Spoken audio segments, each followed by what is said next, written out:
오늘 우리에게 주시는 하나님의 말씀 함께 받겠습니다. 먼저 구약의 말씀은 출애굽기 15장 1절 2절의 말씀입니다.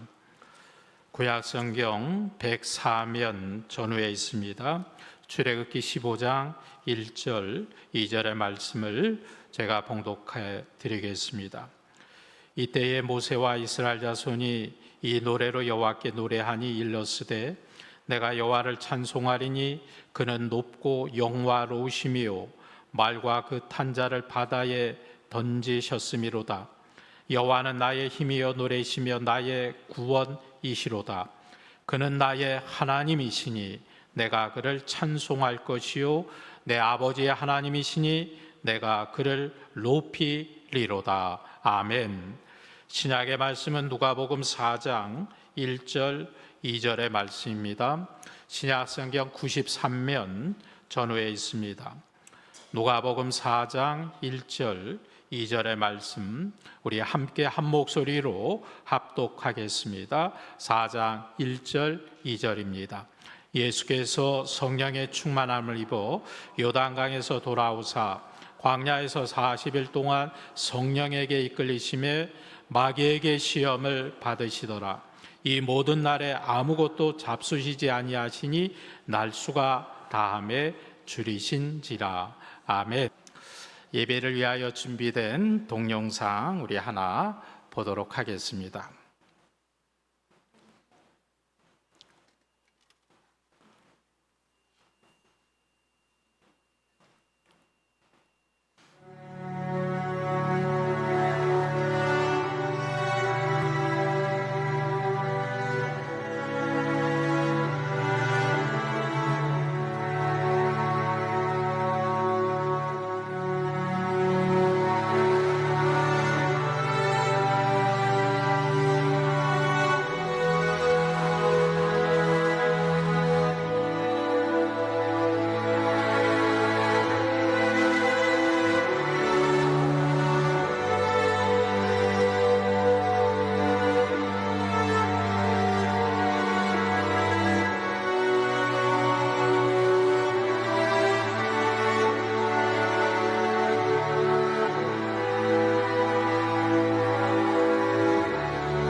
우리 하나님 앞에 우리 개인적으로 감사를 고백합시다.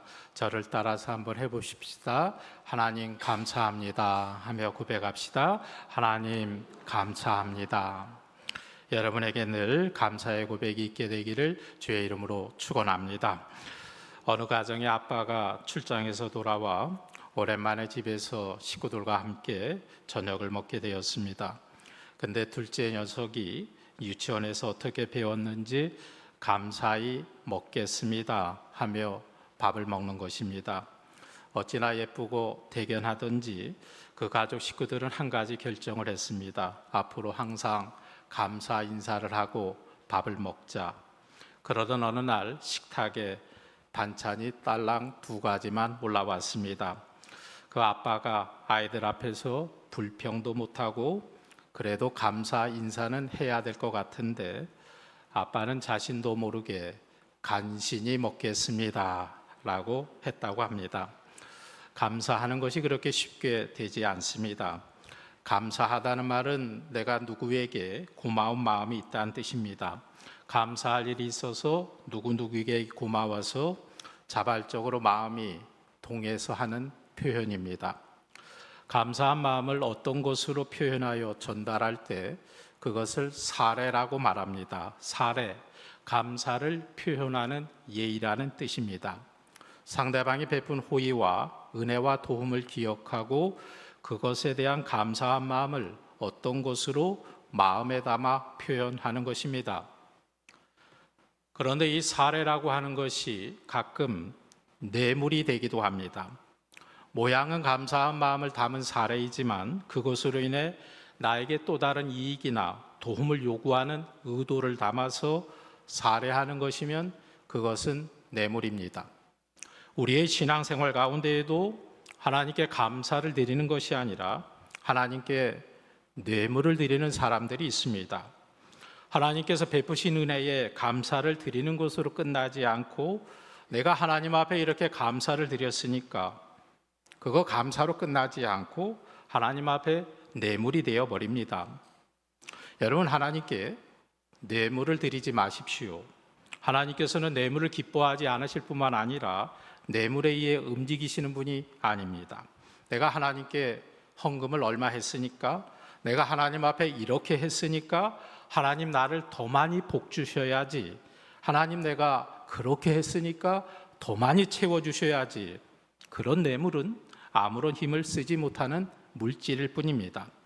이와 같은 감사는 자발적으로 그 마음을 표현해야 진정한 감사라고 할 수 있는데 하나님께서는 우리에게 말씀합니다. 늘 범사에 감사하라 말씀합니다. 특별히 우리는 다음 주일 맥주 감사주의를 지키게 됩니다. 우리가 더욱더 감사로 준비하는 믿음이 되었으면 좋겠습니다. 새벽 기도에도 한 주간 열심히 참여하시고, 참여하지 못하는 분들은 꼭 인터넷을 통해서도 새벽 기도에, 감사 기도에 함께 참여하시기 바랍니다. 맥주절의 기원을 생각해 보면 지금 우리가 살아가는 상과는 조금 동떨어진 괴리감이 있는 것 같습니다. 맥주, 보리 맥자예요. 보리를 추수할 때 감사하는데 지금은 우리가 농사를 짓지 않습니다. 근데 가만히 생각해 보니까 이 맥주, 추수에 대한 의미가 아니라 우리에게 보다 더 중요한 의미가 있는데 그건 1년의 딱 절반, 1년의 딱 반을 살고 지금까지 하나님의 은혜로 지켜주신 것에 감사하고 또 앞으로도 반년 동안 어떻게 살아갈 것인가, 하나님의 은혜로 살아갈 것을 다짐하는 시간이 맥주 감사입니다. 그런데 가장 중요한 것은 우리가 늘 하나님 앞에 감사의 믿음을 갖고 있는가. 여러분, 우리가 1호상 감사운동 하고 있습니다. 날마다 감사의 길을 하나님 앞에 쓰면서 감사로 나아갈 수 있기 바랍니다. 어떤 분이 묻더라고요. 1호상 감사운동을 할 때 감사 헌금 그거 추수감사절에 드리라고 하는데 그게 추수감사 예물입니까? 그거 모아서 추수감사 헌금 드리면 됩니까? 그래도 됩니다. 그래도 되고요. 1호상 감사 헌금 추수감사 헌금으로 모아서 드려도 되고 아니면 또 다른 추수감사 예물로 준비하셔도 됩니다. 물론 다른 거죠. 1호상 감사 예물도 다르고 추수감사도 다르지만 하시고 싶은 대로 하시면 됩니다. 별개이지만 여러분의 믿음대로 하시면 되는 겁니다. 여러분, 특별히 절기가 되면 주보 안에 감사헌금 봉투가 들어있어서 이것 때문에 부담이 되고 걱정이 되고 염려가 되는 분들이 많이 있으리라 생각합니다. 저는 간절히 부탁합니다. 절대로 헌금이 여러분에게 부담이 되지 않고 시험이 되지 말기를 바랍니다. 왜냐하면 하나님은 돈을 받으시는 분이 아니라 여러분의 마음을 받으시는 분이기 때문에 하나님이 주신 은혜에 대해서 감사하고 또 앞으로 주실 은혜에 대해서 감사하는 우리 모두가 될 수 있기를 간절히 바랍니다. 기쁨과 감사, 자원함으로 드리는 그런 예물이 될 수 있기 원하고 우리 한번 맥주 감사 헌금을 위해서 우리 잠시 잠깐 한번 기도해 봅시다. 여러분의 주보에 있는 맥주 감사 헌금 봉투를 들고 우리 한번 기도하겠습니다. 제가 기도합니다. 헌금 봉투를 들고 기도합시다. 아버지 하나님, 우리가 살아가며 감사할 일도 참 많이 있는데 때로는 우리들이 어려움을 당하고 힘들 때도 많이 있습니다. 경제적으로 어려운 이때에, 또한 마음이 풍요롭지 못한 이때에 우리가 물질로 인하여 시험 당하지 않게 하여 주시옵소서. 이 물질로 인하여 뜻하지 않은 난관에 봉착하여 힘들어할 때도 있습니다. 그러나 아버지 하나님, 우리가 주님께 드리는 이 절기의 예물에는 늘 자원함과 기쁨과 은혜의 예물, 감사가 넘쳐나는 예물이 되게 하여 주시옵소서. 우리는 늘 환경을 바라보며 감사할지 그렇지 않을지를 생각하지만 하나님 우리에게 말씀하십니다. 너희들이 어떠한 상황이 있을지라도 최선을 다해 감사하는 삶을 살아가라 말씀합니다. 이 물질 앞에 고민하는 사람이 되지 않게 하여 주시옵소서. 아버지 하나님, 우리 봉천교회가 도움을 받는 교회가 아니라 누군가를 도와줄 수 있는 교회가 되게 하신 것을 감사합니다. 세상을 섬기며 어느 곳엔가 베풀 수 있는 교회가 되게 하신 것을 감사합니다. 우리가 감사할 수 있는 것이 얼마나 큰 특권인지 이번 맥추절을 통하여 하나님께 드려진 이 예물이 주의 말씀대로 하나님의 나라를 세워가며 어려운 자들을 위하여 쓰여질 때 이 교회를 하나님의 뜻으로 든든히 세워가며 하나님의 놀라운 역사가 일어나게 하여 주시옵소서. 어느 누군가의 눈물을 닦아주는 예물이 되게 하여 주옵시며 그 아픔을 치유하는 귀한 감사의 특권을 나눈 예물 될 수 있도록 축복하여 주시옵소서. 우리의 예물이 마음과 정성과 기쁨을 다하는 감사의 예물 되게 하여 주옵시며 이 모든 예물 주님 기뻐 받아 주시옵소서. 온전히 하나님께 의탁하오며 예수님의 이름으로 기도하옵나이다. 아멘. 오늘의 말씀은 우리의 인생의 광야에서도 우리와 동행하시는 하나님의 은혜에 대한 말씀을 함께 나누기를 원합니다. 광야가 어떤 곳인가 한번 여러분 준비된 사진을 한번 보시기 바랍니다. 어떤 느낌을 받으십니까? 풀도 없고 나무 한 그루 없고 물도 없고 척박한 땅, 절대로 비옥하고 풍요롭고 열매가 많은 땅이 아닙니다.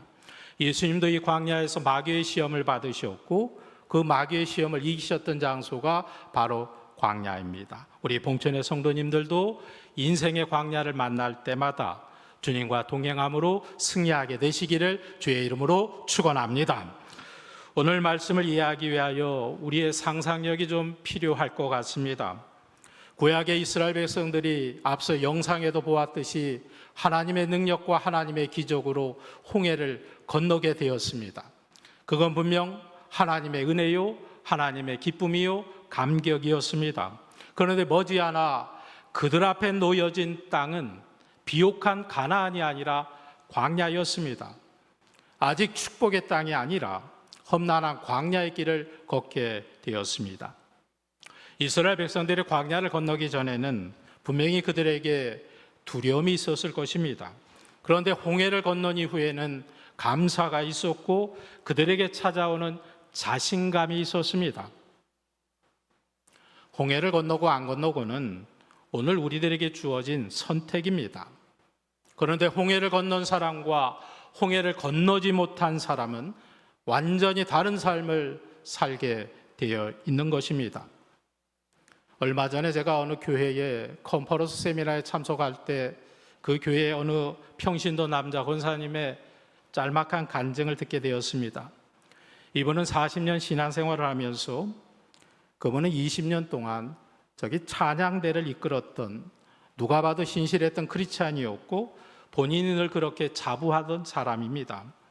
단지 하나의 문제가 있다면 신앙생활하면서 한 가지 걸리는 게 하나 있습니다.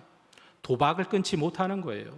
또 요즘에는 인터넷으로 하는 게임이 있는데 그 인터넷 게임 도박을 끊지 못하는 것 때문에 근데 사실은 그게 별 문제가 안 되는 것이라고 생각했습니다. 이것 때문에 내가 생활에 지장을 주는 것도 아니고 중독이 된 것도 아니고 가정에 영향을 끼치는 것도 아니고 그냥 내가 재미삼아 취미삼아 하는 정도니까 별로 잘못된 것이 없다고 생각했습니다. 그냥 하나의 생활의 습관이라고 생각했습니다. 근데 어느 날 교회에서 특별 기도회를 한다고 해서 기도에 참여하다가 바로 그날 하나님이 그를 때리셨습니다. 하나님의 은혜를 체험하게 되었습니다. 우리가 분명히 아는 게 있습니다. 예배를 드리는 사람과 예배 가운데 하나님의 은혜를 경험하는 사람은 분명 다른 것입니다.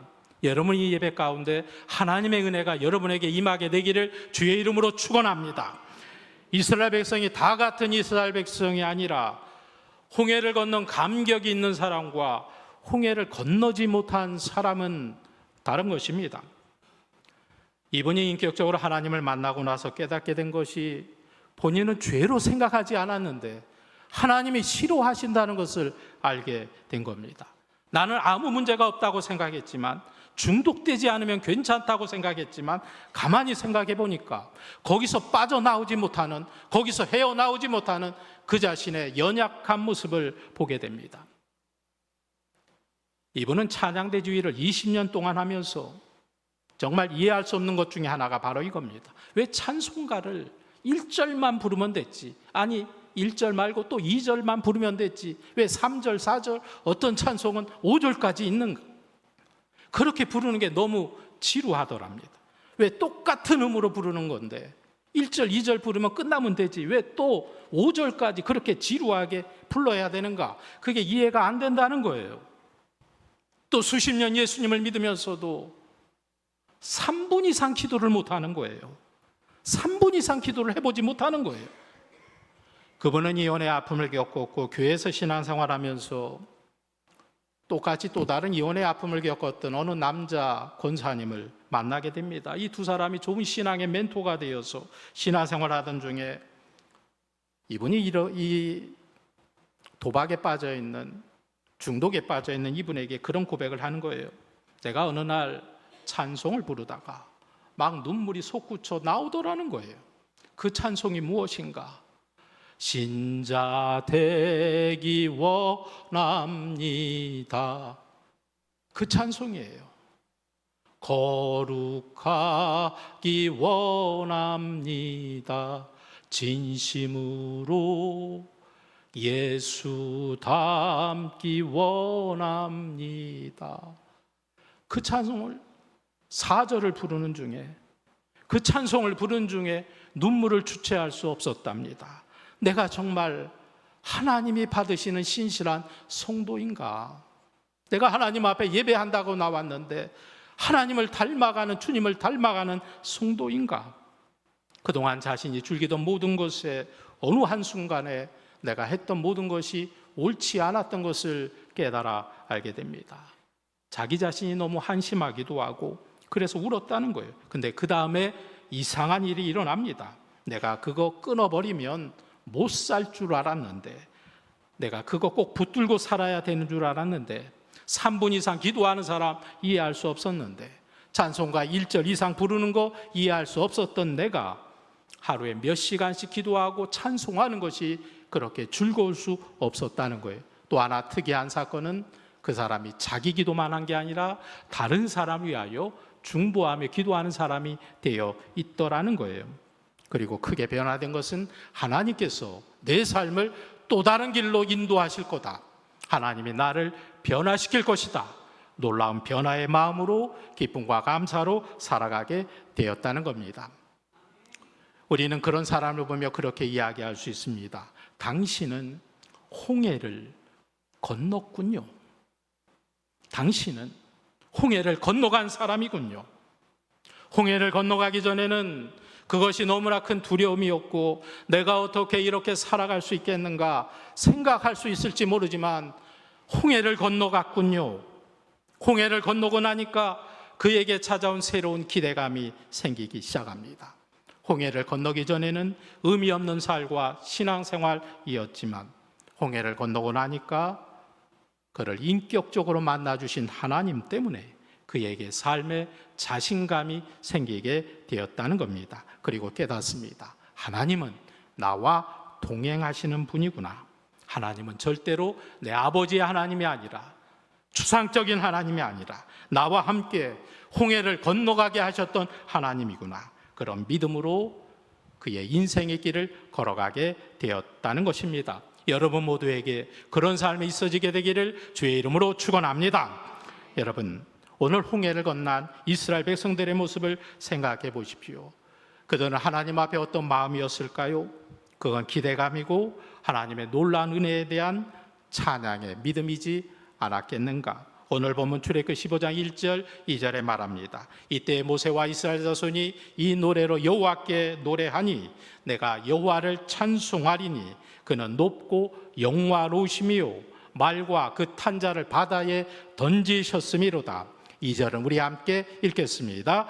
여호와는 나의 힘이요 노래시며 나의 구원이시로다. 그는 나의 하나님이시니 내가 그를 찬송할 것이요 내 아버지 하나님이시니 내가 그를 높이리로다. 아멘.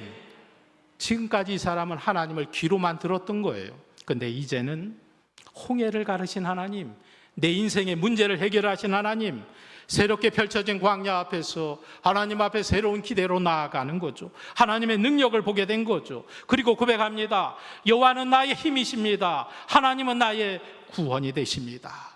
그 하나님이 나의 하나님이 되십니다. 그 하나님이 나의 찬양의 제목이 되십니다. 나의 힘, 나의 구원을 실감하는 거죠.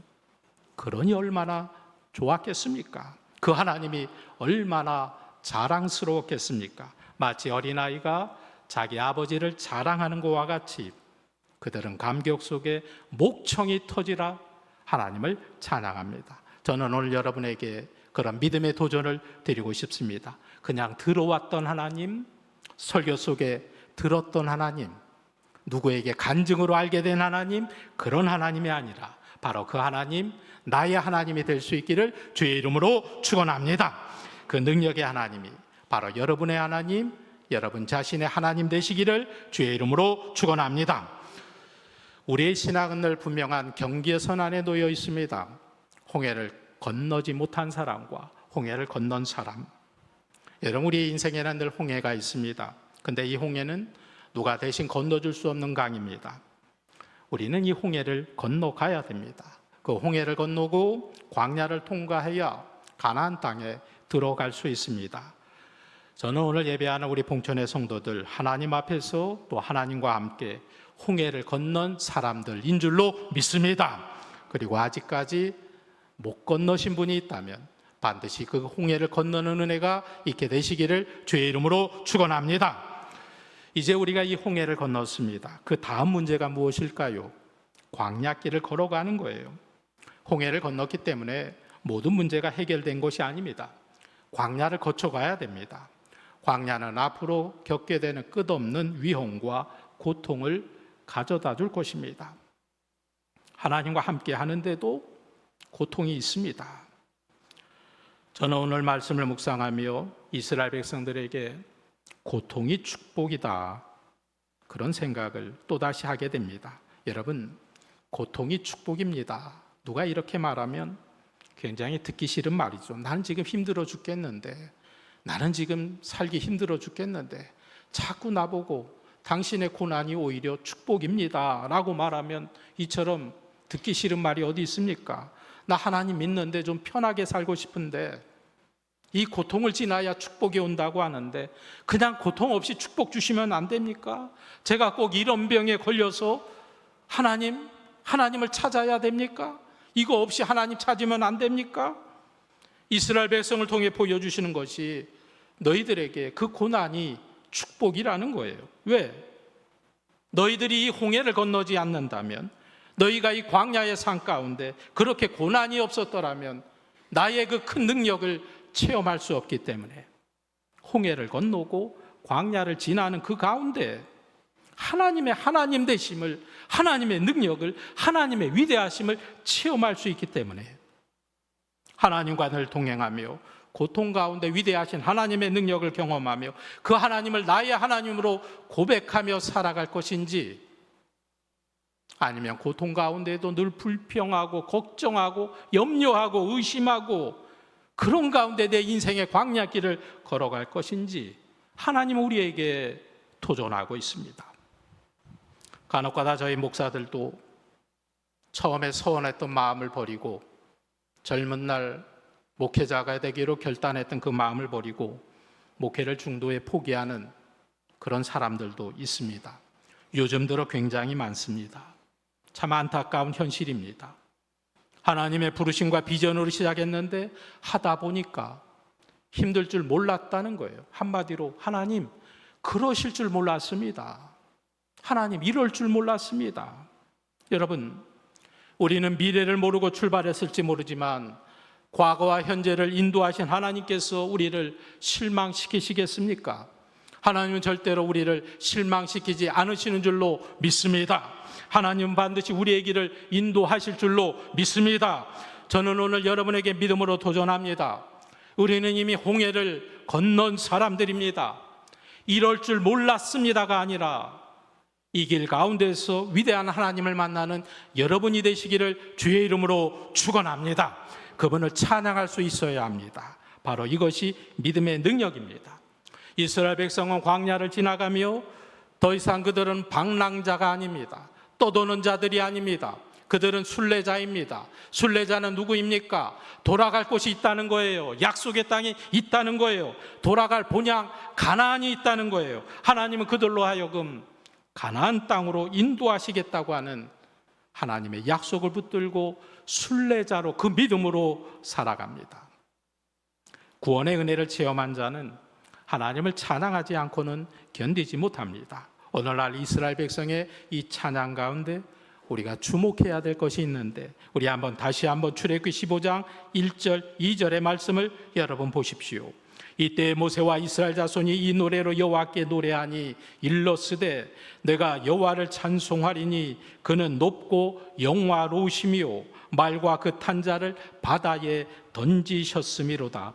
여호와는 나의 힘이요 노래시며 나의 구원이시로다. 그는 나의 하나님이시니 내가 그를 찬송할 것이요 내 아버지의 하나님이시니 내가 그를 높이리로다. 여러분 보십시오. 나라는 말이, 내가라는 말이 7번 반복되어 나오고 있습니다. 하나님은 다른 사람의 하나님이 아니라 나의 하나님, 내 하나님, 나의 힘이 되신 하나님이라는 것. 우리의 신앙에 참 재미있는 현상이 있습니다. 찬양은 늘 존재하지만 그 찬양을 부르는 사람은 저마다 다릅니다. 객관화된 회중 찬양을 부르고 있었는데 어느 날 그 찬양이 나의 주관적인 찬양으로, 그 찬양이 나의 찬양으로 다가옵니다. 그 찬양의 주인공인 하나님이 나의 삶에서 경험되는 순간입니다. 저는 우리의 찬양이 다른 사람의 찬양이 아니라 나의 찬양, 나의 고백이 될 수 있기를 주의 이름으로 축원합니다. 우리에게 영적인 시샘이 좀 있었으면 좋겠어요. 누군가 건넜던 홍해, 믿음으로 건너며 하나님을 체험했던 그 주관적인 고백들이 나에게도 있어져야 하지 않겠는가? 찬양을 부를 때 민숭맹숭 그냥 부르는 찬양이 아니라 마지못해 따라 부르는 그 찬양이 아니라 이 찬양이 나의 찬양이 되어서 하나님 앞에 찬양할 때 때로는 내 눈에서 눈물이 흐르고 감격스러운 체험들이 우리에게 있어야 하지 않겠는가? 홍해 앞에서, 인생의 광야 앞에서 하나님은 위대한 일을 행하시기를 원하십니다. 하나님은 그런 찬양을 하기를 원하십니다. 그분은 정말 나의 구원자 되십니다. 나의 힘이 되십니다. 그런 하나님을 찬양하는 여러분 되시기를 주의 이름으로 축원합니다. 여러분 한번 찬양해 봅시다. 나의 힘이 되신 여호와여, 우리 함께 찬양하며 결단해 보겠습니다. 우리 마음을 다하여 나의 힘이 되신 하나님을 찬양합니다. 나의 힘이 되신 여호와, 내가 주님을 사랑합니다. 주는 나의 반석이시며 나의 요새, 요새시라. 주는 나를 건지시는 나의 주, 나의 왕. 위기를 만날 때 나의 피할 바, 세상의 공격 앞에도 나의 방패시. 믿음으로 고백합시다. 나의 하나님,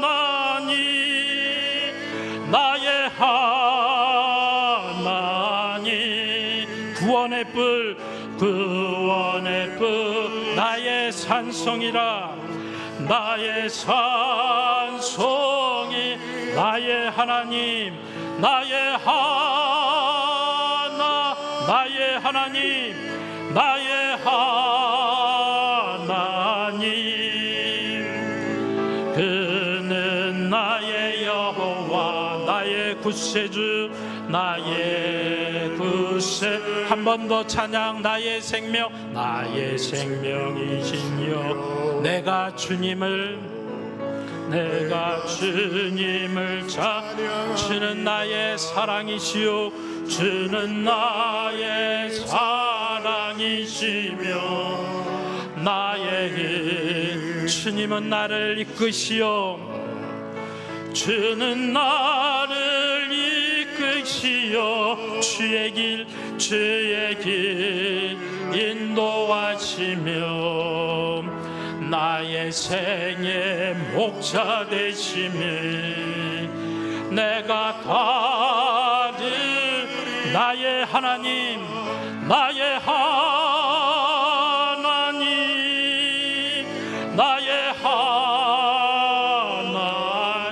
하나님 생명의 면류관으로 내게 씌우소 나의 하나님 나의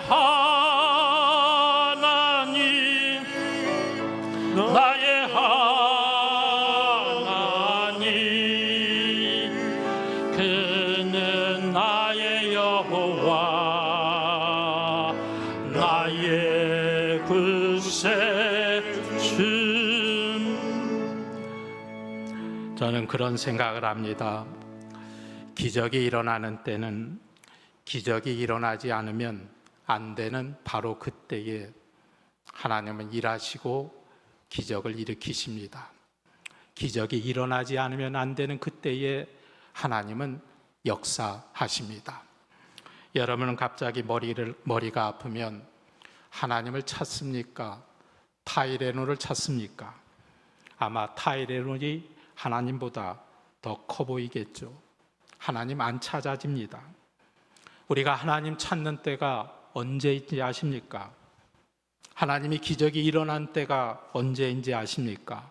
우리의 인생에 가장 큰 고통에 빠져 있을 때, 내가 그 문제를 해결할 수 없을 때 분명 하나님의 기적은 일어납니다. 이런 말 하면 여러분 기분이 언짢아질 수 있겠지만 한 번쯤은 여러분 그런 일 겪으신 분도 많이 계시겠지만 한 번쯤 인생의 아픔은 인생의 쓰라린 슬픔은 내 힘으로 해결할 수 없는 어려움은 한 번쯤 겪어보는 것이 낫습니다.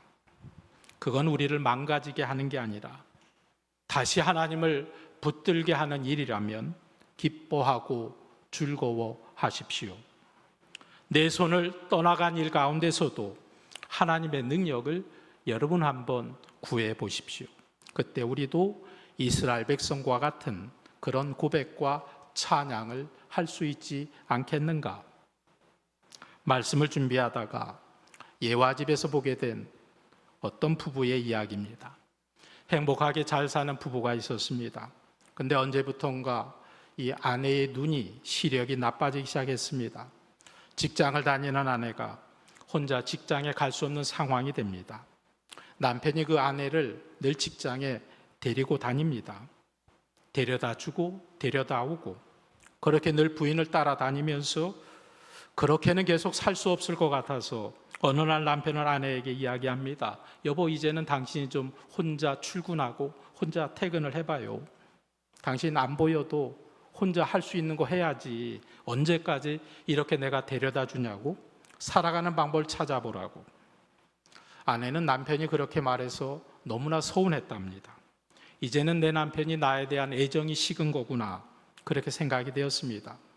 그렇게 2년 동안 보이지 않는 눈을 가지고 이 아내가 혼자 출퇴근을 하며 정말 힘이 들었습니다. 버스를 타는 것도 힘이 들었고 때로 길에 걸으면서 가로등에 부딪히기도 하고 여러 가지 사고를 당하기도 합니다. 참 힘듭니다. 근데 이제는 너무 익숙해져서 출퇴근을 잘합니다. 버스도 잘 타고 예전처럼 사고도 없습니다.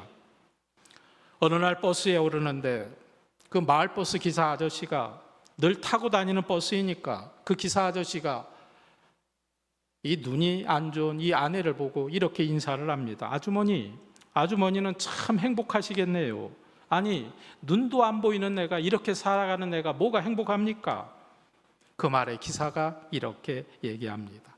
아니, 남편이 늘 그렇게 뒤에 따라다니니 얼마나 행복합니까? 부인은 알지 못했는데 아내가 버스를 타면 남편이 아내의 뒷자리에 앉아서 아내를 지켜보고 있었고, 아내가 내리면 또 함께 내리고, 아내가 출근하는 그 회사까지 따라가서 아내가 무사히 들어간 것을 보고 또 퇴근할 때 그렇게 데려오고 2년을 또 그렇게 지냈답니다. 남편이 나를 버린 게 아니구나. 그 남편은 늘 나와 함께 하고 있었구나. 남편이 늘 나와 동행하고 있었구나. 그걸 아는 순간 너무나 감사하고 너무도 감격스러웠다는 겁니다. 우리는 종종 홍해 앞에, 인생의 광야 앞에, 아니 어려운 일을 지날 때 우리는 종종 이렇게 생각합니다. 아유, 이제 하나님이 나를 버리셨구나. 하나님이 이제는 나를 손 놓으셨구나. 제가 어떤 책에서 보았는데 정말 멋진 표현을 하나 발견했습니다. 광야를 걷던 이스라엘 백성과 함께 하신 하나님은 시속 3마일로 이스라엘 백성과 함께 하셨다. 시속 3마일, 굉장히 느린 걸음이에요. 천천히 마지못해 걸어가는 걸음이 시속 3마일인데 하나님께서 시속 3마일로 이스라엘 백성과 함께 하셨다. 그들의 고난과 광야 가운데 하나님은 이스라엘 백성과 똑같은 속도로, 똑같은 보폭으로 걷고 계셨다. 그들이 보지 못하고 느끼지 못하고 경험하지 못한다 할지라도 하나님이 인도하셨다. 구름기둥과 불기둥으로 인도하셨다. 이스라엘 백성들이 홍해 앞에서, 인생의 광야 앞에서 하나님의 능력을 고백했던 것처럼 우리의 삶에 내 주관적인 인격적인 하나님, 나의 하나님으로 고백할 때 우리와 동행하시는 그 하나님을 만날 수 있다는 것입니다. 하나님이 나와 함께 하시는구나. 하나님이 나를 버리시는 것이 아니구나. 하나님이 늘 내 뒤에서 늘 나와 동행하시며 나를 보고 계시는구나. 혹시 내가 어떻게 잘못될까 봐 조마조마한 마음으로 나와 동행하고 계시는구나. 어느 누구의 하나님이 아니라 바로 나의 하나님. 마치 능력 있는 아버지를 둔 어린아들이 친구들 앞에 내 아버지야, 내 아버지야 그렇게 자랑하며 말하듯이 나의 하나님이야, 나의 구원의 하나님이야. 하나님이 정말 기쁘시지 않겠습니까? 다윗이 사무엘하 22장 2절 3절에 이렇게 말합니다. 여호와는 나의 반석이시요 나의 요새시요 나를 위하여 나를 건지시는 자시요 내가 피할 나의 반석의 하나님이시요 나의 방패시요 나의 구원의 뿌리시요 나의 높은 망대시요 그에게 피할 나의 피난처시요 나의 구원자시니라. 할렐루야. 사랑하는 여러분, 오늘 홍해를 건넌 여러분, 그리고 광야 앞에 서 있는 여러분, 앞으로 걸어갈 여러분의 인생 가운데 하나님의 위대한 역사가 일어나게 되기를 주의 이름으로 축원합니다. 광야를 향해 떠나며 하나님과 함께 동행하는 것이 하나님의 위대한 역사입니다. 나의 하나님이라고 고백할 수 있는 것이 하나님의 복입니다. 광야로 출발하며 하나님을 향하여 주의 역사를 기대하며 나아갈 수 있는 것, 바로 그것이 하나님의 동행하심의 은혜로 나타나게 될 줄로 믿습니다. 여러분, 하나님과 함께 믿음으로 광야를 향해 나아가는 여러분의 삶이 될 수 있기를 주의 이름으로 축원합니다. 세상 한가운데 승리한 고백을 갖고 다음 주 맥주 감사주일 기쁨과 감사로 다시 모일 수 있는 우리 봉천의 모든 성도들 다 될 수 있기를, 세월이 갈수록 감사의 고백이 더 분명해지고 확실해지는 하나님에 대한 사랑의 고백이 여러분의 삶에 날마다 찬송이 되시기를 주님의 이름으로 간절히 축원합니다.